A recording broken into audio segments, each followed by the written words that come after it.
మిత్రులారా, ఎవరైనా సరే ఏదైనా ఒక వెంచర్లో ప్లాట్ కొనుక్కోవాలనుకున్నప్పుడు, సార్ ఈ వెంచర్కి రేరా అనుమతి ఉందా అని అడుగుతూ ఉంటారు. అసలు రేరా అంటే ఏంది? రేరా ఎందుకు ఎస్టాబ్లిష్ అయింది? రేరా అంటే రియల్ ఎస్టేట్ రెగ్యులేటరీ యాక్ట్ అనే చట్టం ప్రకారంగా ఏర్పడినటువంటి ఒక సంస్థ. అది ప్రభుత్వ సంస్థ.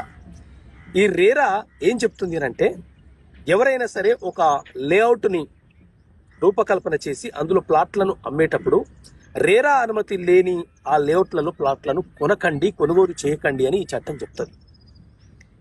ఈ రేరా ఎవరైనా ఏ కంపెనీ అయినా సరే ఏదైనా ఒక వెంచర్లో 8 ప్లాట్లకు మించి ప్లాట్ల నిర్మాణం చేసి అమ్మకాలు కొనుగోలు చేస్తే ఖచ్చితంగా రేరా అనుమతి తీసుకొని మాత్రమే వాళ్ళు అడ్వర్టైజ్మెంట్ చేసుకోవాలి, బ్రోచర్లను చేయాలి, ప్రీ లాంచింగ్ కార్యక్రమాలు నిర్వహించుకోవాలి. ఆ తర్వాత మాత్రమే వాళ్ళు అమ్మకాలు కొనుగోలు చేయాలి అనేది రేరా యొక్క నిబంధన.